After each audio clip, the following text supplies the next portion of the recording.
Champions trophy భాగంగా India versus New Zealand మధ్య ఆదివారం 2వ తేదీ ఒక ఎల్ క్లాసికో మ్యాచ్కి రంగం సిద్ధం కాబోతుందని చెప్పుకోవచ్చు. సో ఈ మ్యాచ్ అయితే ఒక ట్రూ క్రికెట్ ఫ్యాన్కి అయితే చాలా ఇంట్రెస్టింగ్గా ఉండబోతుంది. సో మనం అయితే ఈ రెండు జట్లు ఎప్పుడు ఆడినా మనం చాలా ఇంట్రెస్టింగ్గా అలాగే క్లోజ్గా వెళ్తుంటుంది. సో ఈ మ్యాచ్ అయితే చాలా బాగుంటుందని చెప్పుకోవచ్చు. మెయిన్లీ ఈ మ్యాచ్ ఆదివారం జరగబోతుంది కాబట్టి చాలా ఇంట్రెస్టింగ్గా ఉండబోతుంది. ఎనివే ఒకసారి హెడ్ టు హెడ్ రికార్డ్ చూసుకుందాం. సో టోటల్ మ్యాచెస్ అయితే 118 జరిగితే మన ఇండియా అయితే 60 మ్యాచ్లో గెలవడం జరిగింది. ఇక న్యూజిలాండ్ అయితే 50 మ్యాచ్లు గెలిచింది. ఇక ఒకటైతే టైగా ముగిసింది. అలాగే 7 మ్యాచ్లకి అయితే రిజల్ట్ రాలేదని చెప్పుకోవచ్చు. సో క్లియర్గా ఇక్కడైతే మనకైతే టీమిండియాకి అయితే ఎడ్జ్ కనబడుతుంది. సో ఆ ఎడ్జ్ ఈ మ్యాచ్లో కూడా కొనసాగించాలని కోరుకుందాం. ఇక పిచ్ రిపోర్ట్ విషయానికి వస్తే దుబాయ్ ఇంటర్నేషనల్ స్టేడియం వెతుకు ఆడబోతున్నారు కాబట్టి ఈ పిచ్ అయితే జనరలీ ఒక స్లో పిచ్ అని చెప్పుకోవచ్చు. మెయిన్లీ మిడిల్ ఓవర్స్లో అలాగే చాలా స్పిన్నర్స్కి అయితే చాలా బాగా అనుకూలించే అవకాశం ఉంటుంది. ఫాస్ట్ బౌలర్స్కి అంతగా అనుకూలించకపోవచ్చు. సో మెయిన్లీ ఫాస్ట్ బౌలర్స్కి అయితే వేరియేషన్ చూపిస్తే ఏమన్నా వాళ్ళకైతే గ్రిప్ దొరికే అవకాశం ఉంటుంది పిచ్ రిపోర్ట్లో. సో ఇక ఈ మ్యాచ్ అయితే చాలా ఇంట్రెస్టింగ్ ఉండబోతుంది. సో టీమిండియా కూడా ఈ గ్రౌండ్లో మంచి రికార్డు ఉందని చెప్పుకోవచ్చు.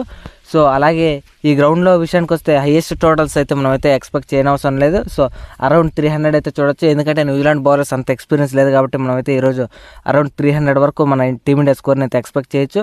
అలాగే టాస్ విషయానికి వస్తే మోస్ట్ ప్రాబబ్లీ చేజింగ్ చేసే టీమే ఎక్కువ గెలిచే అవకాశం ఉంటుందని చెప్పుకోవచ్చు. సో ఫస్ట్ బ్యాటింగ్ చేస్తే ఆల్మోస్ట్ గెలవడం చాలా ఇంపాసిబుల్ అని చెప్పుకోవచ్చు. ఇక న్యూజిలాండ్ టీం విషయానికి వస్తే వాళ్ళైతే ఛాంపియన్స్ ట్రోఫీని చాలా గ్రాండ్గా అయితే ప్రారంభించడం జరిగింది. వాళ్ళైతే పాకిస్తాన్ అలాగే బంగ్లాదేశ్ టీంని అయితే 1 సైడ్ చేసి గెలిచారని చెప్పుకోవచ్చు. మెయిన్లీ వాళ్ళ బ్యాట్స్మెన్స్ అయితే మంచి ఫామ్లో ఉండి వాళ్ళ టీంని అయితే 2 మ్యాచ్లు గెలిపించారని చెప్పుకోవచ్చు. వాళ్ళ batsmen Tom Latham, William, Rachin Ravindra అలాగే గ్లెన్ ఫిలిప్స్, విలియమ్సన్ అలాంటి ప్లేయర్స్ అయితే ఎక్సలెంట్ ఫామ్లో ఉన్నారని చెప్పుకోవచ్చు. ఈ ప్లేయర్స్ అయితే చాలా కన్సిస్టెంట్గా వాళ్ళ టీంకి అయితే మంచి రిజల్ట్స్ అయితే అందించడం జరుగుతుంది. సో వాళ్ళైతే బంగ్లాదేశ్ అలాగే పాకిస్తాన్ని ఓడించినంత ఈజీ అయితే మన టీంని అయితే ఓడించలేరు. మెయిన్లీ ఆ 2 టీంలకి అంత స్ట్రాంగ్ బ్యాటింగ్ లైనప్ లేదు, అలాగే అంత స్ట్రాంగ్ బౌలింగ్ లైనప్ లేదు. సో అందుకే వాళ్ళ బ్యాట్స్మెన్స్ అయితే విజృంభించారని చెప్పుకోవచ్చు. కానీ మన టీమిండియా విషయానికి వస్తే ఎక్సలెంట్ ఫామ్లో ఉన్న బ్యాట్స్మెన్స్ అలాగే బౌలర్స్ అయితే ఉన్నారు. సో మన టీమిండియాపై వాళ్ళైతే చల్లరేగా ఆడడం కష్టం అని చెప్పుకుండొచ్చు.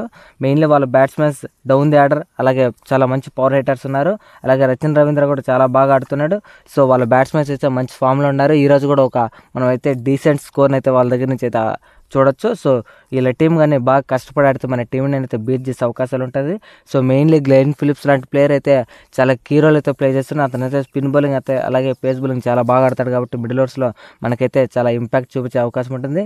సో మెయిన్లీ వాళ్ళు అయితే టెస్ట్ క్రికెట్లో మన టీమిండియాకి వచ్చి మన టీమిండియాను ఓడించారు కాబట్టి మన వాళ్ళు అయితే ఖచ్చితంగా రివెంజ్ తీసుకోవాలని చూస్తారు. సో ఇక్కడైతే మనకైతే ఖచ్చితంగా ఎడ్జ్ ఉందని చెప్పుకోవచ్చు. అలాగే fast head to head record చూసుకుని మన టీమిండియాకి అయితే ఎడ్జ్ ఉంది కాబట్టి మన టీమిండియా గెలిచే అవకాశాలు ఉన్నాయని నేను అనుకున్నాను. అలాగే వాళ్ళ బౌలర్స్ అంత ఎక్స్పీరియన్స్ లేదు కాబట్టి వాళ్ళ లైక్ టిమ్ సౌతీ అలాగే శాంట్నర్ వీళ్ళైతే శాంట్నర్ బాగా ఆడుతున్నప్పటికీ వాళ్ళ దగ్గర అయితే అంత స్ట్రాంగ్ బౌలింగ్ లైనప్ లేదు. So Trent Boult, Tim Southee ఇలాంటి ఎక్స్పీరియన్స్ అయితే వాళ్ళ దగ్గర అయితే లేదని చెప్పుకోవచ్చు. సో చూడాలి వాళ్ళైతే ఈ మ్యాచ్ ఎలా ఆడబోతారో. సో ఒకసారి వాళ్ళ ప్రాబుల్ ప్లేయింగ్ లెవెల్ ఆడబోతుందో చూద్దాం. సో ఓపెనర్స్గా డివాన్ కాన్వే అలాగే విలియం ఉంటారు.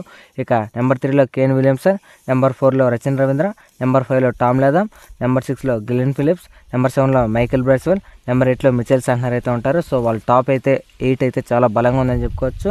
మెయిన్లీ వాళ్ళ ఓపెనర్స్ మిడిల్ ఆర్డర్ అలాగే డౌన్ ది ఆర్డర్ వచ్చి చాలా పవర్ హిట్టర్స్ ఎక్సలెంట్ బౌలర్స్ ఉన్నారు. అలాగే బ్యాట్స్మెన్స్ అయితే మంచి ఫామ్లో ఉన్నారు చెప్పుకోవచ్చు. వీళ్ళ బ్యాట్స్మెన్స్ అయితే మంచి ఫామ్ ఇస్తే ఖచ్చితంగా మన టీంని అయితే బీట్ చేయగలరు. ఇక బౌలర్స్ విషయానికి వస్తే విలోరూర్ అలాగే మ్యాట్ హెన్రీ ఇక జామిసన్ అయితే ఉన్నారు. సో వీళ్ళ పేస్ అటాక్ అయితే అంత స్ట్రాంగ్ లేదని చెప్పుకోవచ్చు. వీళ్ళ పేస్ అటాక్ అయితే అంత స్ట్రాంగ్ లేదు కాబట్టి మన టీమిండియా అయితే ఇక మన టీమిండియా విషయానికి వస్తే 2 మేజర్ అప్డేట్స్ అయితే ఉన్నాయి. సో ఈ అప్డేట్స్లో అయితే ఇంజురీస్ కేర్స్ అయితే ఉన్నాయి మన టీమిండియా ప్లేయర్స్కి. సో రోహిత్ శర్మకి అయితే నీ ఇంజరీ అయితే ఇబ్బంది పడుతున్నాడైతే మనం అయితే పాకిస్తాన్ మ్యాచ్లో అయితే కూడా చూసాం. సో ఇతనైతే ఈ మ్యాచ్లో ఆడతాడా లేదని పెద్ద క్వశ్చన్ మార్క్. మెయిన్లీ ఇతనిపై క్రిక్ బజ్ ఒక అఫీషియల్ అప్డేట్ అయితే కూడా ఇవ్వడం జరిగింది. ఇతనైతే పార్టిసిపేట్ చేయలేదు బుధవారం జరిగిన నెట్స్ ప్రాక్టీస్లో. సో ఇతనైతే టీం న్యూజిలాండ్పై మంచి రికార్డు ఉంది కాబట్టి ఈ మ్యాచ్లో ఎలా ఆడతాడో చూడాలి. ఇతనైతే మోస్ట్ ప్రాబ్లం నేనైతే ఆడతాడు అనుకుంటున్నాను. సో అతనికైతే న్యూజిలాండ్పై మంచి రికార్డు ఉంది. అలాగే 4వ తేదీనే సెమీఫైనల్ ఆడబోతున్నారు కాబట్టి ఖచ్చితంగా మనకైతే రోహిత్ శర్మ అయితే ఖచ్చితంగా ఈ మ్యాచ్ ఆడాలి. సో ఆడతాడని అయితే నేనైతే అనుకుంటున్నాను. సో ఇక మన వైస్ కెప్టెన్ కూడా ఇంజరీ అప్డేట్స్తో ఉన్నాయని చెప్పుకోవచ్చు. సో అతనికైతే ఇంజరీ అయితే ఉందంటున్నారు. సో అతనైతే న్యూజిలాండ్ టీంపై అయితే లాస్ట్ ఫ్యూ రికార్డ్స్ అయితే లాస్ట్ 5 మ్యాచెస్గా ఎక్సలెంట్ రికార్డ్స్ ఉన్నాయి. అతనైతే సెంచరీ మీద సెంచరీలు కొడుతున్నాడు న్యూజిలాండ్ టీం అంటేనే. సో అతనైతే మంచి రికార్డు ఉంది. అలాగే డబుల్ సెంచరీ కొట్టాడు రీసెంట్గా జరిగిన మ్యాచ్. మ్యాచ్లో.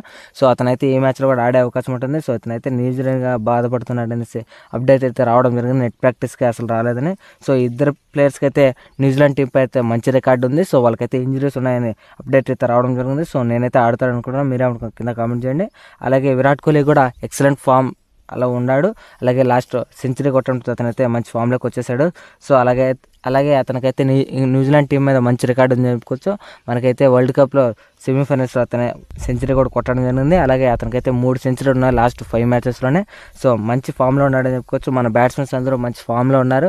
సో ఛాంపియన్స్ ట్రోఫీని ఘనంగా స్టార్ట్ చేశారని చెప్పుకోవచ్చు. సో మన టీమిండియా చాలా స్ట్రాంగ్గా ఉంది. అలాగే న్యూజిలాండ్ టీం బ్యాటింగ్ కూడా చాలా స్ట్రాంగ్గా ఉంది. సో బోత్ టీమ్స్ బ్యాటింగ్ అయితే చాలా స్ట్రాంగ్గా ఉంది. సో ఖచ్చితంగా మనం అయితే ఒక మంచి ఫైటింగ్ టోటల్ అయితే ఎక్స్పెక్ట్ చేయొచ్చు, మంచి ఫైటింగ్ మ్యాచ్ని అయితే ఎక్స్పెక్ట్ చేయొచ్చు.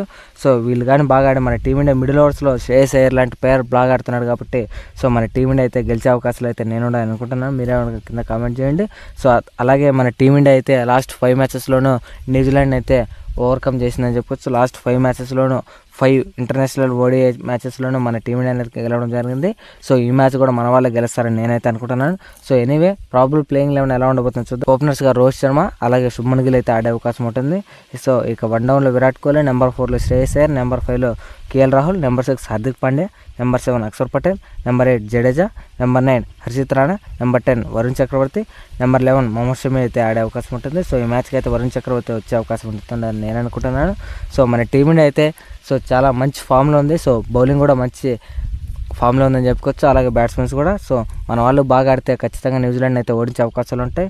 సో మీరు కానీ మన ఛానల్ కొత్తగా చూస్తుంటే మన ఛానల్ సబ్స్క్రైబ్ చేసుకోండి. అలాగే మీ ఫ్రెండ్స్ అండ్ ఫ్యామిలీకి షేర్ చేయండి. సో ఈ వీడియో ఇక్కడ దాకా చూసారని ఖచ్చితంగా నచ్చే ఉంటుంది. సో మన ఛానల్ సబ్స్క్రైబ్ చేసుకోండి. So thank you for watching. Have a nice day.